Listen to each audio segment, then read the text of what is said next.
guys, bali share ko sa inyo kung paano ako mag-testing ng rep. So, paano yung continuity testing niya para malaman natin kung good siya or bad. So, ayan, bali ang gamit kong tester is analog. So, bali kakalibrate muna natin siya. Ang pagkakalibrate lang naman itong analog is pagdidikitin yung dalawang test prod. So, yung dalawang test prod nyo is pagdidikitin nyo lang. Yan. Pag nagdikit na siya, yun, nakita nyo yung pointers natin. Nag-deflect siya pero lagpas siya sa 0. So, pipihitin nyo lang itong knob. Ito yung adjuster na itong knob na to. Tapos, makikita nyo yan. Ayun yung pointer niya, nasa 0 na siya. Okay. So, ganun lang pagkakalibrate ng analog na tester. So, i-ano nyo to. Pagdidikitin nyo yung dalawang dulo ng test prod. Tapos, ito yung adjuster niya. Itatapat nyo lang yung pointer niya dun sa 0. Okay.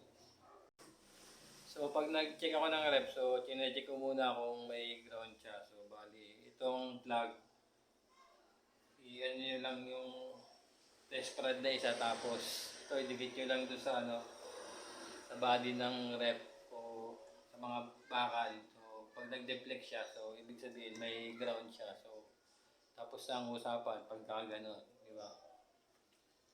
Kabilaan lang to. Yan. Tapos pagka walang deflection, so yun, ibig sabihin walang grounded yung ating unit. So, sa pagkuha lang ng continuity, so itong dalawang plug lang, ayan, isang test prod siya. So, ayan, bali hindi siya nagde-deflect. So, kahit ilagay mo siya sa times 2, ayan, wala. So, kahit ilagay mo siya sa times 10, so wala pa rin siyang deflection yung ating analog tester. So, ibig sabihin, naka-off to sa sa thermostat niya.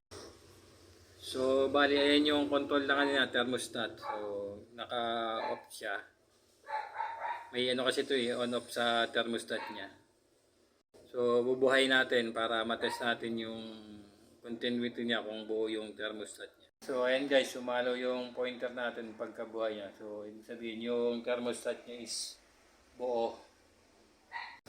So, sa continuity testing, ang matetest nga pala natin dito is yung compressor, yung overload, tsaka yung mga pagka-clip niya dun sa compressor, tsaka yung niya, relay kung intact siya pagka may ganyan na ito.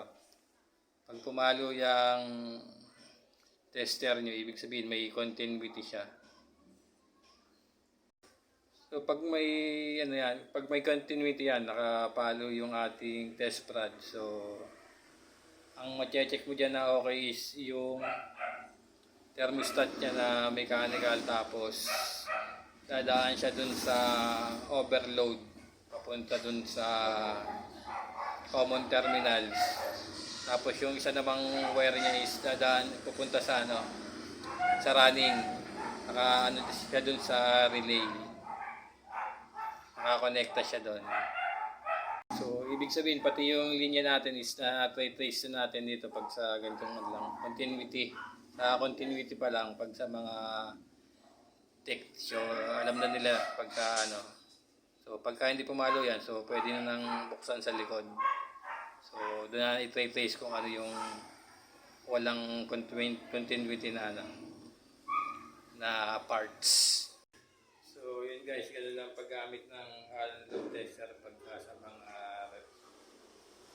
So sana kahit pa paano may matutunan. Okay, thank you.